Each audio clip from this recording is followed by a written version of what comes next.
ನಮಸ್ಕಾರಗಳು. ನನ್ನ ಹೆಸರು ಪ್ರಜ್ವಲ್ ಮಲ್ಲಪ್ಪ ಪಾಟೀಲ್. ನಾನು ಓದುತ್ತಿರುವ ಶಾಲೆ ಹೆಸರು KPS ಮಂಚನಾಳ್. ನಾನು 10ನೇ ತರಗತಿಯಲ್ಲಿ ಓದುತ್ತಿದ್ದೇನೆ. ನಾನು ಪ್ರಯೋಗ ಮಾಡುತ್ತೇನೆ.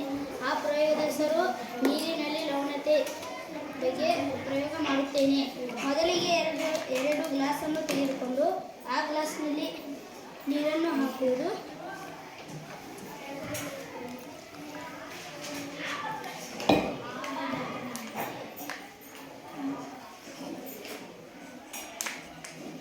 ಹಾಕಿದಾಗ 2 ಲಿಂಬೆಯನ್ನು ತೆಗೆದುಕೊಂಡು ಆ ನೀರಿನಲ್ಲಿ ಲಿಂಬೆಯನ್ನು ಹಾಕುವುದು. ಹಾಕಿದಾಗ ಲಿಂಬೆಯನ್ನು ಮುಳುಗುತ್ತವ 1 ಗ್ಲಾಸ್ನಲ್ಲಿ ಉಪ್ಪನ್ನು ಹಾಕುವುದು.